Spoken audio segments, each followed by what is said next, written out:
July 19, 1952, Washington, D.C. Multiple unidentified objects appeared on radar screens at Washington National Airport, flying directly over the White House and the Capitol building. Fighter jets scrambled. The objects outmaneuvered them. 1 week later, it happened again. Same location, same impossible maneuvers, same complete failure to intercept. This isn't speculation. This isn't conspiracy theory. This is documented fact, verified by military radar, civilian air traffic control, visual confirmation from commercial pilots, and front-page headlines in every major newspaper in America. My name is Harry Barnes, and I was the senior air traffic controller on duty that night. I watched it happen. I gave the orders. And I'm going to tell you exactly what we saw. If you want to hear more true accounts of documented encounters that defy explanation, subscribe now. Because what happened over Washington in the summer of 1952 changed everything, and the government has been lying about it ever since. My name is Harry Gerard Barnes, and in July 1952, I was 32 years old and the senior air traffic controller at Washington National Airport, now Reagan National. I'd been doing this job for 8 years. I'd guided thousands of aircraft through some of the most congested airspace in the world. I knew every blip, every anomaly, every weather pattern that could fool radar. I'd seen birds that looked like aircraft. I'd seen temperature inversions that created false returns. I'd tracked balloons, experimental aircraft, you name it. I was good at my job. Calm under pressure, by the book. The kind of guy who double-checked everything and never made assumptions. The summer of 1952 was tense. Korea was still hot. The Cold War was escalating. Washington was the nerve center of American power, and we were all acutely aware that we were sitting in the crosshairs of global geopolitics. Every radar contact was scrutinized. Every unknown aircraft was a potential threat. But nothing, absolutely nothing, in my training or experience prepared me for what would appear on my scope that July night. Washington National Airport sat right on the Potomac River, just across from the Pentagon and a few miles from the White House. Our radar coverage was comprehensive. We could see everything from the ground up to 60,000 feet within a 100-mile radius. We worked in close coordination with Andrews Air Force Base and Bolling Air Force Base. Any unidentified aircraft in Washington airspace was immediately flagged and investigated. July 19th was a Saturday night. Hot. Humid. The kind of sticky Washington summer evening where the air feels thick enough to chew. I came on shift at 11 p.m. The control room was cool, air-conditioned, fluorescent lights humming overhead. 4 radar scopes arranged in a semicircle. 3 other controllers on duty with me, Jim Copeland, Jim Ritchie, and Howard Coughlin. All experienced men, all professionals. The evening traffic was light, a few commercial flights coming in from New York and Chicago. Nothing unusual. Nothing to suggest that in less than an hour, we'd be tracking objects that moved in ways that violated every law of physics I knew. At 11:40 p.m., Jim Ritchie called out from his scope, "Harry, you seeing this?" I looked at my screen. 7 blips, 7 solid returns, not weather, not interference. Solid targets moving in formation south of Andrews Air Force Base. "Yeah, I see them," I said. "Commercial?" "No transponder signals," Ritchie said. "No flight plans filed for that area." I checked the scope again. The objects were moving slowly, maybe 100 to 130 miles per hour. Deliberate. Controlled. They weren't drifting like balloons or weather phenomena. They were maintaining formation. "Andrews, do you have traffic in Sector 7? I radioed. "Negative. National. Our scope is clear in that sector." But it wasn't clear. We were all seeing the same thing. That's when they started to move. At 11:47 p.m., the formation broke. The 7 objects scattered, not randomly, but with purpose, like a choreographed maneuver. 3 headed west toward the White House. 2 moved south toward Andrews. 2 stayed put, and their speed changed. Not gradually. Instantly. One moment they were cruising at 130 miles per hour. The next moment, the radar showed them moving at over 7,000 miles per hour. "That can't be right," Coughlin said, his voice tight. "Check calibration." I was already checking. The radar was functioning perfectly. The returns were solid, multiple scopes showing the same data. "They're real," I said quietly. "Whatever they are, they're real." Jim Copeland picked up the phone to Andrews. "We've got multiple unknowns, high speed, erratic behavior. Can you confirm visual?" There was a pause. Then, stand by. The object slowed. Again. Two of them were now hovering, actually hovering, directly over the White House. The radar showed 0 ground speed, stationary. At an altitude the scope indicated was around 1,500 feet. Nothing hovers at 1,500 feet. Helicopters maybe, but these weren't helicopters. The radar cross-section was too large, and helicopters don't accelerate to 7,000 miles per hour. Should we scramble? Richie asked. I hesitated. Protocol said yes. Unidentified aircraft over restricted airspace. Absolutely yes. But something about this felt different, felt wrong. These weren't aircraft. Not any aircraft I'd ever tracked. Get me the Air Force, I said. At 11:55 p.m., the phone rang. It was the tower at Andrews. National, we have visual confirmation, multiple lights. They're, the tower operator paused. They're orange, bright orange, moving in ways that, Harry, what the hell are we looking at? I stared at my scope. The objects were now moving in a circle over the Capitol building. Perfect circle, perfect spacing, and the speed, oscillating between dead stop and thousands of miles per hour in seconds. I don't know, I said, and I meant it. That's when the first commercial pilot called in. National Tower, this is Capital Airlines Flight 807. Do you have traffic at our 12 o'clock? Approximately 5 miles. I checked the scope. Flight 807 was on approach from the north, and yes, there was an unknown target directly in their flight path. Capital 807, we show unknown traffic your 12 o'clock. Can you confirm visual? There was a pause. Then Captain S.C. Casey Pierman's voice came back, steady but with an edge I'd never heard from him before. National, we have visual on a bright orange light. It's pacing us. Same altitude, same speed. It's been there for 2 minutes. I felt my chest tighten.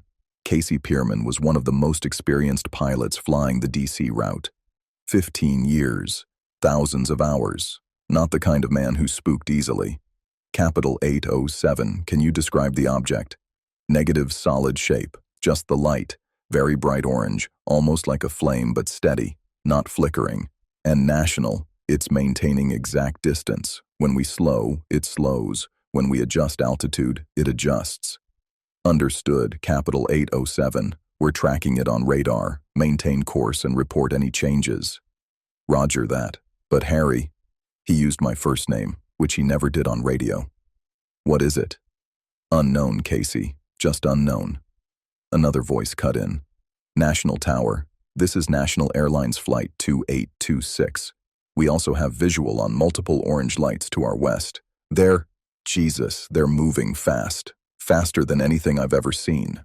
My scope confirmed it. The cluster of objects over the Capitol had split again. 3 were now intercepting Flight 2826. Not threateningly, just moving into position alongside the aircraft, matching speed, maintaining formation. All aircraft, this is National Tower. We have multiple radar contacts, unknown origin in your vicinity. Maintain visual contact and report any unusual behavior. The radio chatter increased. Pilots were calling in from all over the Washington area. Everyone was seeing the same thing. Orange lights, maneuvering impossibly, tracking aircraft with precision that suggested intelligence and intent. And on my scope, the objects multiplied. By 12:10 a.m., we were tracking 12 distinct targets. At 12:15 a.m., I got the call I'd been expecting. National, this is Andrews Command. We're scrambling fighters. 2 F-94 Starfires. ETA 12 minutes. Copy, Andrews. Targets are multiple, highly mobile. Current positions over White House, Capitol, and trailing commercial traffic. Roger. Are they hostile? I looked at my scope. The objects were dancing. There was no other word for it. Moving in patterns that seemed almost playful. They'd approach an aircraft, pace it for a minute or two, then dart away at impossible speeds. No aggression. Just presence. Negative hostile action, I said. But behavior is erratic and unexplainable. Understood. Fighters inbound. I watched my scope, tracking the F-94s as they climbed out of Andrews. 2 bright blips, climbing fast, vectoring toward the cluster of unknowns over the Capitol. Andrews fighters, National Tower. Targets are at your 12 o'clock, 15 miles, altitude varying between 1,000 and 10,000 feet. Roger, National. We have radar contact. Attempting intercept. The F-94s accelerated. I could see them closing the distance. Mach 0.6, pushing Mach 0.7. The fighters were fast, but the unknown objects were faster. National, this is lead fighter. Targets they're gone. We had them on scope. Now they've vanished. I checked my radar. He was right. The moment the fighters got within 10 miles, every single unknown contact disappeared. From the screen, complete silence on the radio. Then, 30 seconds later, the objects reappeared, now behind the fighters. National, we have contacts behind us. How did they? Break right, I transmitted. Targets are at your 6 o'clock, 5 miles and closing. The fighters broke formation, turning hard, but the unknowns matched every maneuver. When the F-94s climbed, they climbed. When they dove, always maintaining distance, always in control. We can't shake them, the lead pilot reported. His voice was strained now. They're faster than us, more maneuverable. We're pulling 4Gs and they're keeping pace like it's nothing. One of the objects broke off and accelerated. My scope showed it moving at over 7,200 miles per hour. It disappeared off the edge of the radar screen in less than 10 seconds. National, what's our fuel state? The lead pilot asked. I could hear the exhaustion in his voice. They'd been chasing ghosts for 20 minutes. Your bingo fuel in 15 minutes, I said. Recommend return to base. Roger, we can't catch them anyway. Whatever they are, they're playing with us. The fighters turned back toward Andrews, and as soon as they broke off pursuit, the remaining unknowns reformed into their previous positions, over the White House, over the Capitol, hovering as if nothing had happened. By 1 a.m., the situation had escalated beyond anything I'd ever experienced. We were now tracking between 10 and 15 unknown targets simultaneously. They appeared and disappeared at will. They moved in impossible ways, instant acceleration, right-angle turns at high speed, hovering in place for minutes before shooting off at thousands of miles per hour. Commercial pilots were reporting them constantly. Every flight coming into or leaving Washington had visual contact. The phone lines were overloaded. Reporters were calling. Pentagon brass were calling. The Secret Service was calling. Everyone wanted answers. And I had none. At 1:20 a.m., I stepped outside the control room for 30 seconds to clear my head. The night air was heavy, electric with humidity. I looked up at the sky, and I saw them. Orange lights. 6 of them. Moving in formation across the sky south of the airport. Silent. No sound at all. Just lights. Bright, steady, orange lights moving with purpose and precision. I'd been tracking radar blips for 2 hours. But seeing them with my own eyes, that was different. That made it undeniably, terrifyingly real. They weren't stars. They weren't aircraft. They weren't anything I could explain. I went back inside. My hands were shaking. Harry, Coughlin said quietly, the Pentagon's on the line. They want a full report. I picked up the phone, a clipped military voice on the other end. Mr. Barnes, this is General Samford's office. We need clarification. Are these targets confirmed? Yes, sir, I said. Multiple radar contacts, corroborated by visual sightings from commercial pilots and ground observers. Objects are exhibiting flight characteristics beyond known aircraft capabilities. Are they a threat to national security? I looked at my scope. The objects were still there, still hovering over the seat of American government, still defying every law of physics. Sir, I said carefully, I don't know what they are, but they have complete air superiority over Washington, D.C. Our fighters can't catch them. They go where they want, when they want. If that's not a threat, I don't know what is. There was a long silence. Continue tracking, the voice said. Do not speak to the press. A statement will be issued. The line went dead. At 2 a.m., the objects began to leave. One by one, they accelerated to incredible speeds and vanished from radar. By 2:30 a.m., the sky was clear. We sat in silence, staring at our scopes. The night shift ended at 7 a.m., but none of us left early. We wrote up our reports, every detail, every sighting, every impossible maneuver, and then we waited to see what the government would say. Sunday morning, July 20th, 1952. I went home at 8 a.m. after the longest shift of my career. I didn't sleep. I kept seeing those lights, on my radar scope in the sky, moving in ways that rewrote everything I thought I knew about flight. The phone rang at 10 a.m. It was my supervisor. "Harry, don't talk to the press. Pentagon's orders. Anyone calls, refer them to the official statement." "What official statement?"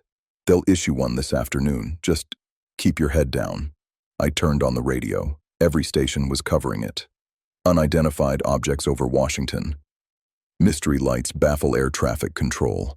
Fighters scrambled as unknown aircraft invade capital airspace. The cat was out of the bag. Too many witnesses, too many pilots, too many radar operators. This wasn't something that could be quietly buried. At 3 p.m., the Air Force issued a statement. The objects detected on radar were likely caused by temperature inversions creating false returns, weather phenomena. No solid objects were present. I read it 3 times, then I laughed, a bitter, hollow sound. Temperature inversions. I'd seen temperature inversions before. They created ghostly smeared returns on radar. They didn't create solid, fast-moving targets that paced aircraft and outmaneuvered fighter jets. They didn't appear visually to dozens of trained observers. The statement was a lie, a deliberate, calculated lie, and I couldn't say a word about it. Saturday, July 26, 1952, 11 p.m. I was back on shift, same control room, same team. We hadn't talked much about what happened the week before. What was there to say? The official story was temperature inversions, case closed, except I knew better.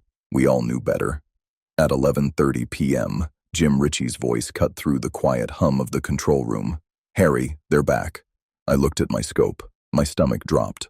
4 targets, same location as last week, south of Andrews, moving slowly, deliberately, same solid radar returns, same impossible flight characteristics. "You've got to be kidding me," Coughlin muttered. I picked up the phone to Andrews. "This is national. We have multiple unknowns, same as last Saturday. Can you confirm?" "Confirmed, national. We see them too. Scrambling fighters now." Here we go again. But this time was different. This time the objects didn't wait for the fighters to arrive.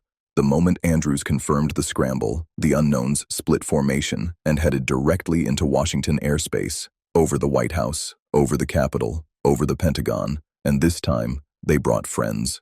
Within 10 minutes, we were tracking 19 separate targets. The F-94s launched from Andrews at 11:50 p.m. But this time, the objects didn't play games. They didn't scatter. They didn't hide.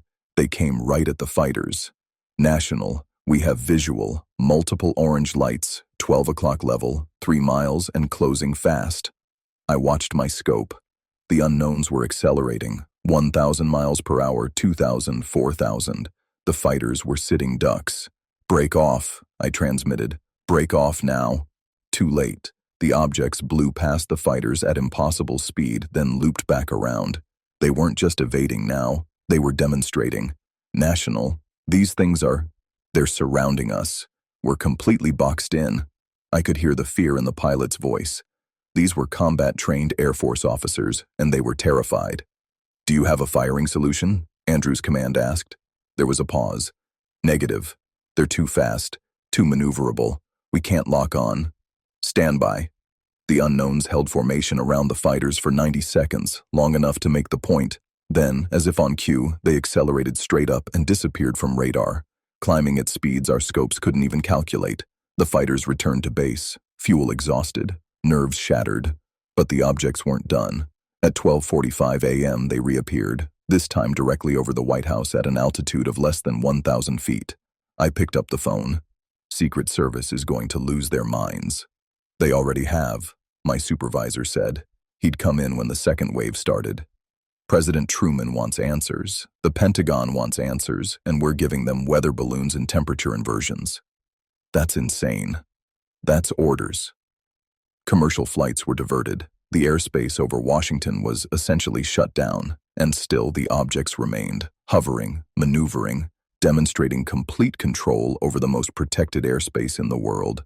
At 3 a.m., they left, all at once, accelerating to unbelievable speeds and vanishing off our scopes within seconds. Sunday morning, July 27th, the front page of every newspaper in America had the same headline: "Interceptors chase flying saucers over Washington, D.C." The story was too big to suppress. July 29th, 1952. The Pentagon held the largest press conference since World War II.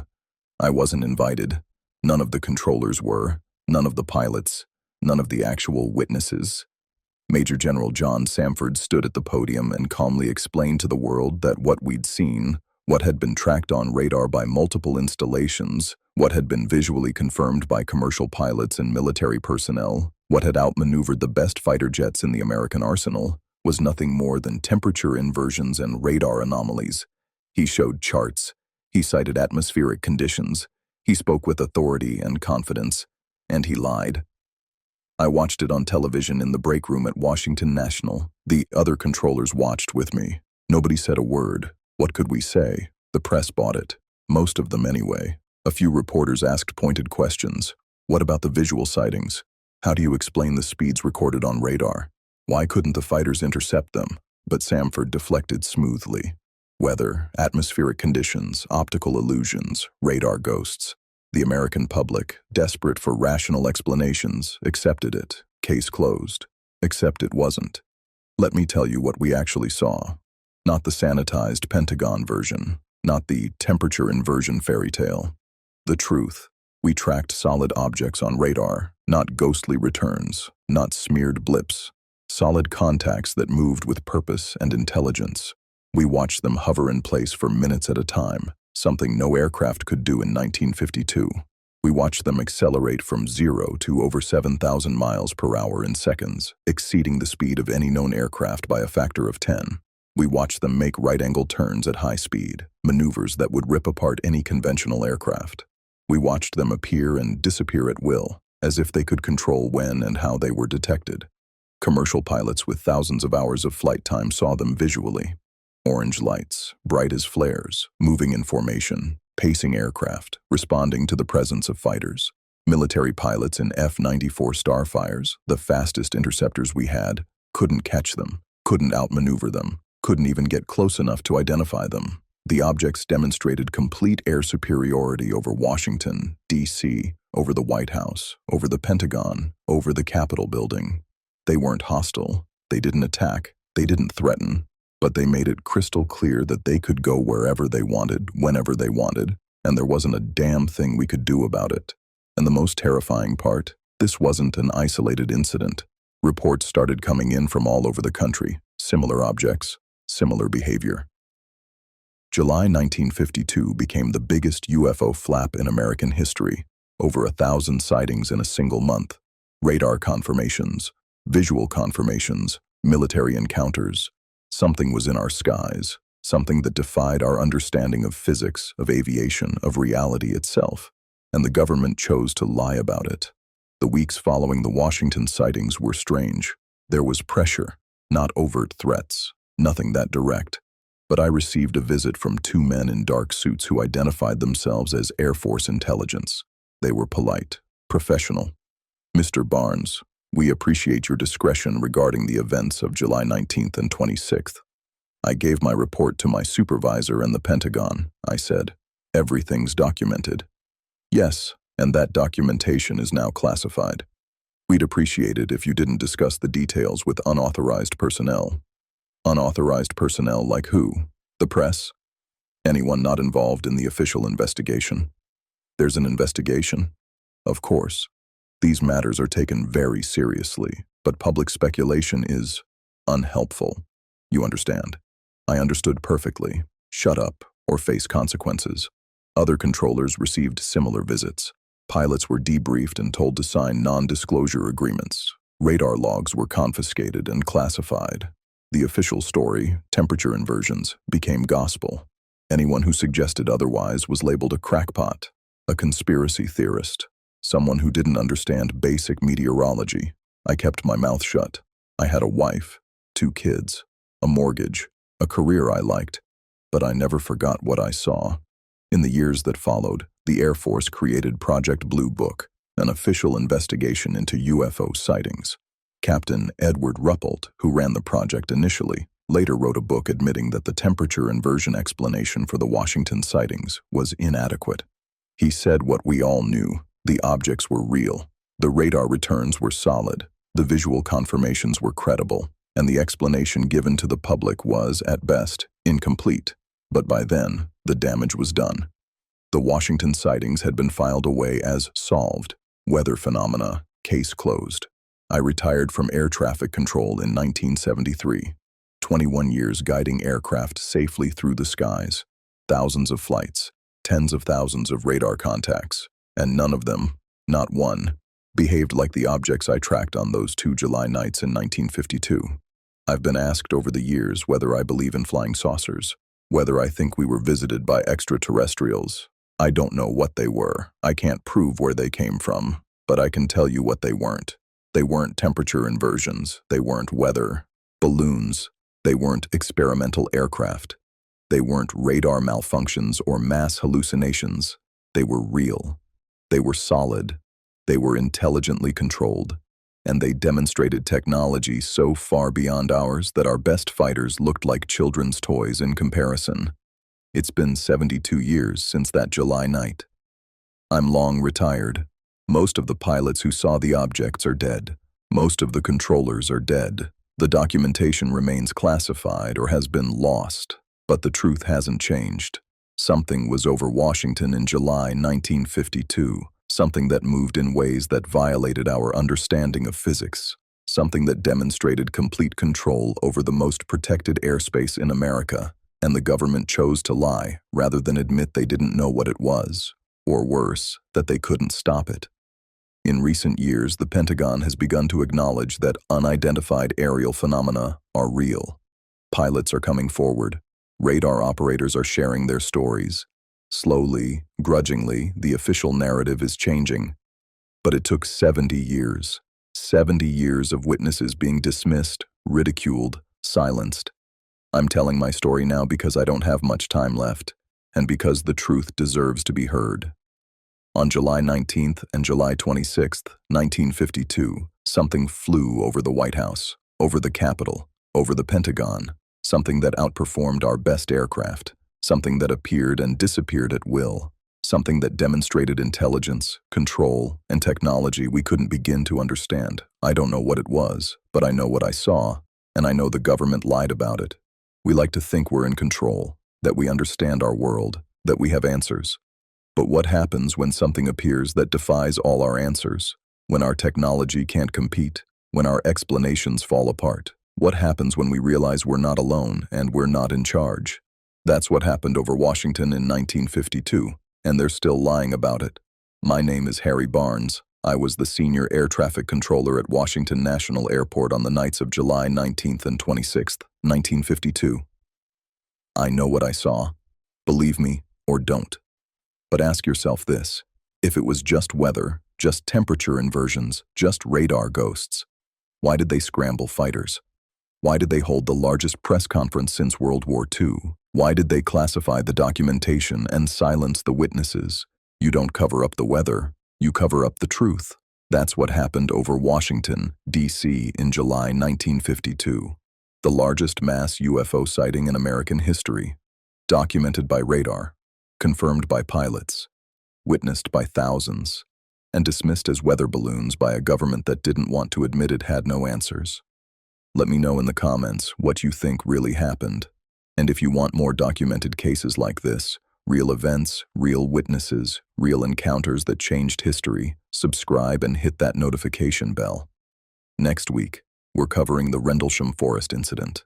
The night U.S. Air Force personnel encountered something in the woods that left physical evidence, radiation traces, and witnesses who've never backed down from their story. Thanks for watching.